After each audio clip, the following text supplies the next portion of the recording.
Salut à tous, j'espère que vous allez bien. Alors, bienvenue sur ma chaîne. Je suis Ashi Alan, conseillère voyage, et je vous aide et vous accompagne dans toutes vos démarches d'immigration. Alors, aujourd'hui, nous allons parler du CAQ, qui est le certificat d'acceptation du Québec, qui est un document requis pour tous les étudiants qui veulent étudier au Canada. Donc, nous allons parler spécifiquement des études au Canada. Avant tout, je vous encourage à vous abonner et à cliquer sur la cloche de notification pour ne rien rater. Donc, nous allons aller dans le vif du sujet après le générique.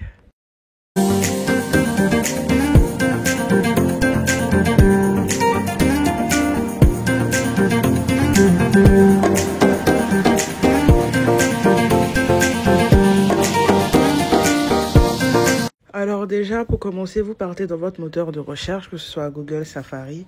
Moi, j'aime Google, donc allez.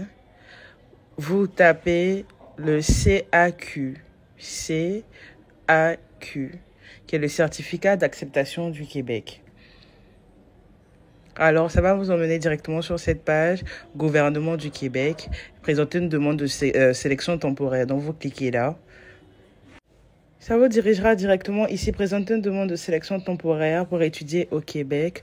Alors là, vous allez descendre tout en bas de votre page. Et donc, préparez votre demande. Vous devez avoir accès à un ordinateur, une adresse courriel. Assurez-vous d'avoir en main votre passeport. Donc déjà, pour demander le CAQ, vous devez avoir un passeport. La lettre d'admission de votre établissement d'enseignement au Québec qui indique ses coordonnées et les informations de votre programme d'études au Québec. Donc, votre lettre d'admission. C'est après avoir eu votre admission que vous demandez le CAQ. Votre lettre d'admission avec le montant de la scolarité dessus. Donc, voilà, on demande le montant des frais de scolarité. Ensuite, une carte de crédit, carte bancaire valide du type Visa, Mastercard. Ça, c'est pour payer les frais de CAQ. Donc, voilà, ce sont on va dire les trois documents essentiels à avoir. Nous allons accéder maintenant à la demande de sélection temporaire pour études. Ça vous emmènera là, étape 1, identité. Donc, voici les différentes étapes qui sont tout à gauche de l'écran. Nous allons passer maintenant à l'identité. Vous allez renseigner votre nom. Alors là, je vais mettre n'importe quoi. Vous mettez votre nom de famille. Ensuite, votre prénom. Ensuite, on demande le nom de famille après le mariage. Si vous n'êtes pas marié, ça ne vous concerne pas. Donc, je ne suis pas un robot et suivant. Donc là, on demande votre sexe, féminin, masculin. Donc, bon, vous mettez ce que vous êtes. Si vous êtes célibataire, conjoint de fait, divorcé, marié, séparé ou veuf. Donc, vous mettez votre cas ici. On est célibataire, donc ça sera célibataire. Ensuite, vous passez toujours au suivant. Et demande d'inscrire la date et le lieu de votre naissance, votre nationalité, ainsi que votre principale langue parlée. Donc, vous allez mettre où vous êtes né, votre date de naissance déjà. Donc, vous mettez toujours l'année d'abord, ensuite le mois et après le jour. Donc, voilà. Sans oublier les tirets.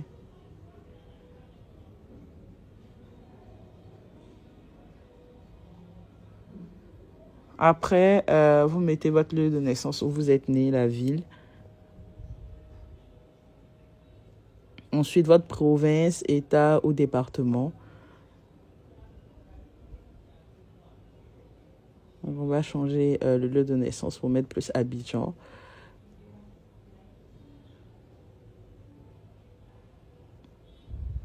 Et la province sera Kumasi, voilà.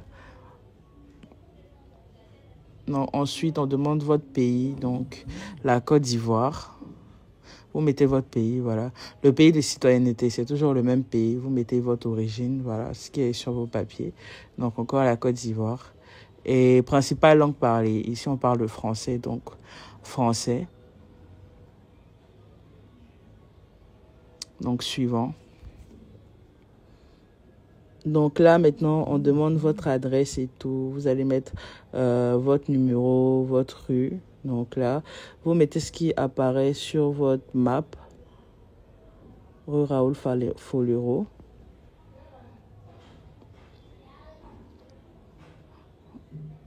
Ensuite, suite de l'adresse, il y a lieu. Donc, c'est pas obligatoire. Non, vous n'êtes pas obligé de renseigner. La ville. Province, État, département. Donc, Côte d'Ivoire encore pour le pays. Et code postal, vous mettez votre code postal. Donc là, on va mettre Abidjan 225. Ensuite, on dit indiquer le lieu de résidence actuel. Il peut être identique ou différent de votre adresse de correspondance. Donc là, normalement, votre lieu de résidence actuel, mettez où vous demandez votre demande de CAQ. Donc dans le pays où vous êtes quand vous faites votre demande de CAQ. Donc là, on va encore mettre la Côte d'Ivoire. Voilà. Si vous êtes dans un autre pays, vous pouvez mettre le pays, ça ne dérange pas. Le numéro de téléphone. Vous inscrivez votre numéro. Autre numéro, c'est facultatif. Si vous en avez un, ça suffit. Votre adresse courrier.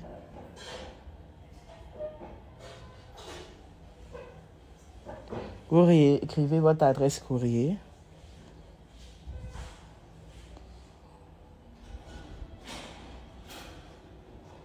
Et après, vous remettez en fait votre langue, donc français.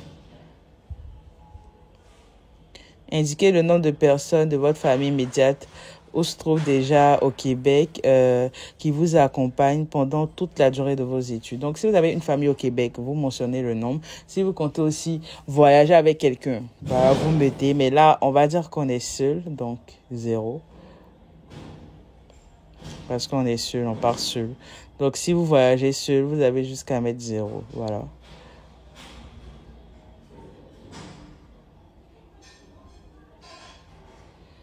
Ensuite, indiquer le niveau d'études dans lequel vous êtes admis au Québec. Donc, là, on va faire pour le cégep. Donc, si vous partez au cégep, vous mettez collégial, vous partez à l'université, vous partez faire un premier cycle, vous allez mettre université, premier cycle, maîtrise, vous allez mettre deuxième cycle. Donc là, on va faire un exemple avec le collège, voilà. Vous mettez votre programme d'études. Je vais mettre administration des affaires parce que j'aime bien. Donc, vous mettez le programme qui est sur votre lettre d'admission. Parce qu'au départ, on a dit qu'il fallait avoir une lettre d'admission. Donc, vous mettez le même programme qui est sur votre lettre d'admission. Ensuite, indiquez si vous participez à un programme d'échange. C'est-à-dire que si vous échangez votre place avec quelqu'un viendra de votre pays, un élève viendra de votre pays et vous partirez... vous prenez sa place au Canada, mais ce n'est pas le cas, donc vous mettez non. Ensuite, indiquez la date de début, la date de la fin de votre programme. Tout ça est sur votre lettre d'admission. Donc là, on prend juste je vais juste prendre une date au hasard, mais tout est sur votre lettre d'admission. Voilà, tout.